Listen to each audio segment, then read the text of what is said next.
بسم اللہ الرحمن الرحیم۔ شروع اللہ کے بابرکت نام سے جو بڑا مہربان اور نہایت رحم کرنے والا ہے۔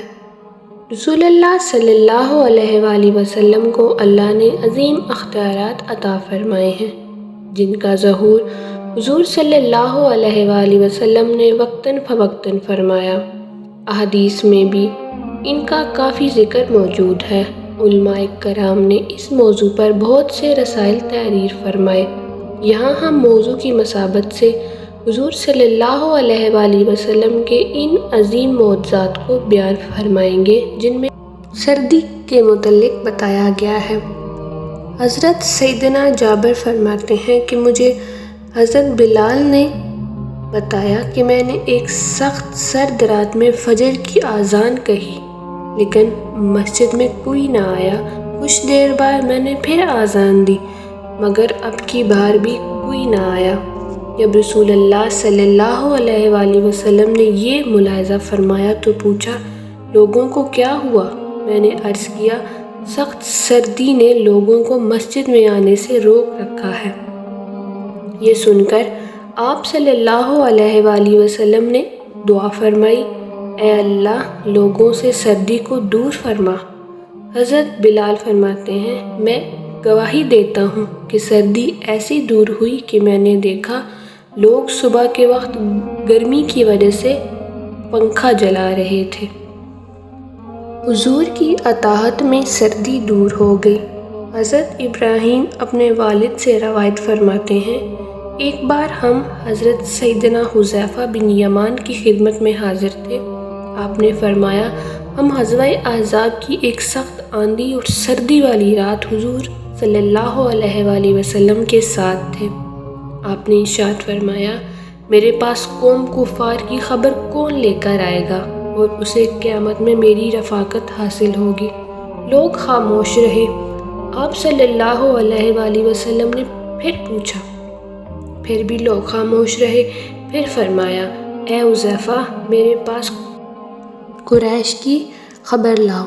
جب آپ صلی اللہ علیہ وآلہ وسلم نے میرا نام لے کر فرمایا تو اب جانا ہی تھا۔ آپ نے فرمایا، میرے پاس قریش کی خبر لاؤ اور انہیں میرے خلاف غصہ نہ دلانا۔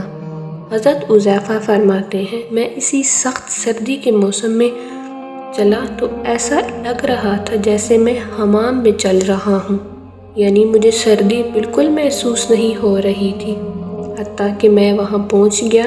جب وہاں واپس لوٹا تو مجھے یوں محسوس ہو رہا تھا کہ میں کسی حمام میں چل رہا ہوں۔ رسول اللہ صلی اللہ علیہ وآلہ وسلم کی بارگاہ میں حاضر ہوا اور ان کے حالات کی خبر دی۔ جب میں فارغ ہوا تو مجھے سردی لگنے لگی۔ بس حضور صلی اللہ علیہ وآلہ وسلم نے اپنا ایک چادر میرے اوپر اوڑھ دی اور خود نماز ادا کرنے چلے گئے۔ میں صبح تک سویا رہا۔ صبح رسول اللہ صلی اللہ علیہ وآلہ وسلم نے مجھے فرمایا، اے بہت سونے والے، اب اٹھ جاؤ۔ عبد الرحمن بیان کرتے ہیں کہ ابو لہلہ رات کو حضرت علی کے ساتھ بیٹھ کر باتیں کیا کرتے تھے۔ حضرت علی گرمی میں سردی کا اور سردی میں گرمی کا لباس پہنا کرتے تھے۔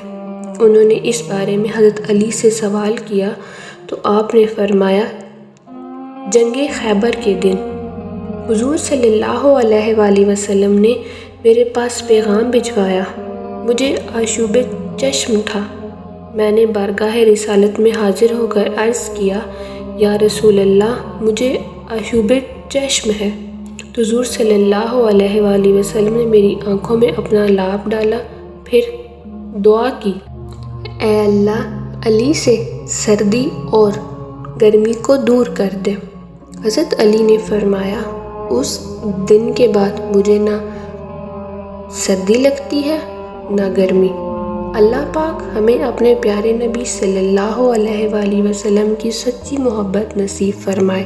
یقین مانیے، رسول اللہ صلی اللہ علیہ وآلہ وسلم نے اللہ پاک کی اطاعت سے جس طرح بطور معجزات لوگوں سے سردی کی شدت کو دور کیا، اگر ہم رسول اللہ صلی اللہ علیہ وآلہ وسلم سے اطاعت فرما برداری کا اپنا تعلق مضبوط رکھیں گے تو اللہ پاک کی رحمت سے حضور صلی اللہ علیہ وآلہ وسلم کی ایسی نظر کرم ہم پر ہوگی اور ہم سے ہمارے گناہوں کی عادت دور ہو جائے گی۔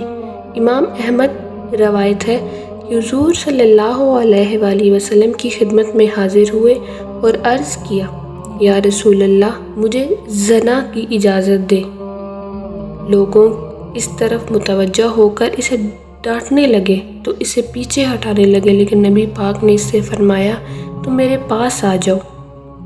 نبی کریم صلی اللہ علیہ وآلہ وسلم کے پاس جا کر بیٹھ گیا۔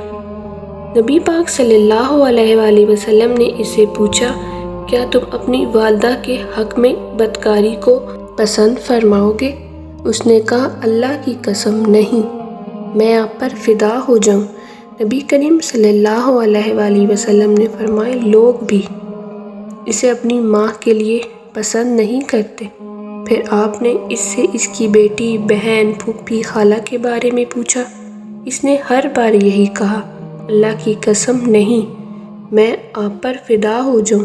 پھر نبی کریم صلی اللہ علیہ وآلہ وسلم نے اپنا ہاتھ مبارک اس پر پھیرا اور دعا کی کہ اے اللہ، اس کے گناہ معاف فرما، اس کے دل کو پاک فرما اور اس کی حفاظت فرما۔ اور کہتے ہیں کہ اس کے بعد اس نوجوان نے کبھی گناہ نہیں کیا اور نہ ہی گناہ کی طرف دھیان دیا۔